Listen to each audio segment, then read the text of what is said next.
Shalom, renungan kasih karunia hari ini terambil dari Mazmur 18 ayat 25. Berbunyi demikian, karena Tuhan membalas kepadaku sesuai dengan kebenaranku, sesuai dengan kesucian tanganku di depan matanya.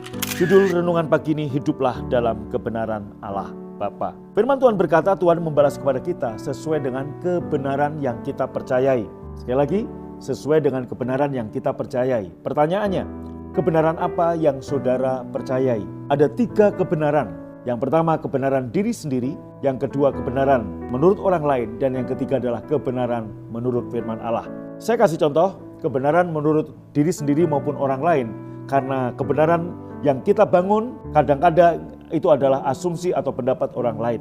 Banyak orang berkata, baik itu motivator, baik itu orang-orang maupun bahkan pengkhotbah-pengkhotbah di gereja yang mengatakan bahwa hidup itu seperti roda, kadang di atas, kadang di bawah. Nah, kalau pas di bawah rodanya nginjek tai kuda, bagaimana? Nah, saudara, itu bukan kebenaran firman Allah. Sebab kebenaran firman Allah berkata, kamu akan terus naik dan tidak turun. Pertanyaannya, Anda mempercayai kebenaran orang lain atau kebenaran dirimu yang kau bangun atas dasar asumsi orang, atau kebenaran firman Allah yang mengatakan hidupmu terus naik dan tidak turun. Engkau akan jadi kepala dan bukan ekor. Ada orang yang bilang berkata, ya ada waktunya kita sehat, ada waktunya kita sakit. Kenapa kita enggak berkata bahwa hidup kita akan terus selalu sehat di dalam nama Yesus? Saudaraku, kebenaran firman Allah, Yohanes 17 ayat 17, yaitu apa?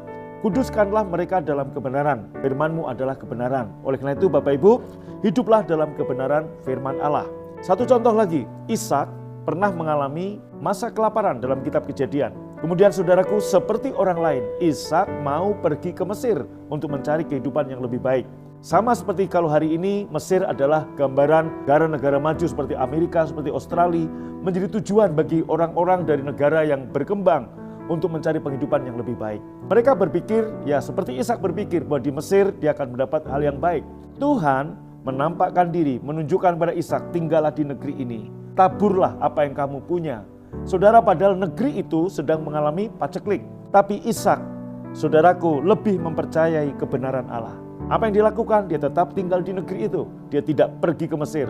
Dan dia mulai menabur di musim paceklik. Dan firman Tuhan berkata, Ishak menuai 100 kali ganda di tahun itu juga.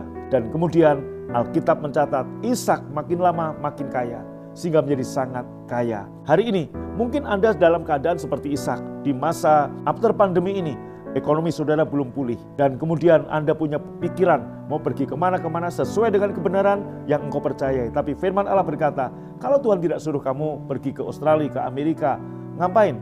Percayalah bahwa Tuhan pegang kendali bagimu. Mungkin di tanganmu ada sedikit dan Tuhan suruh kamu menabur untuk pekerjaan Tuhan. Lakukan itu. Sebab apa?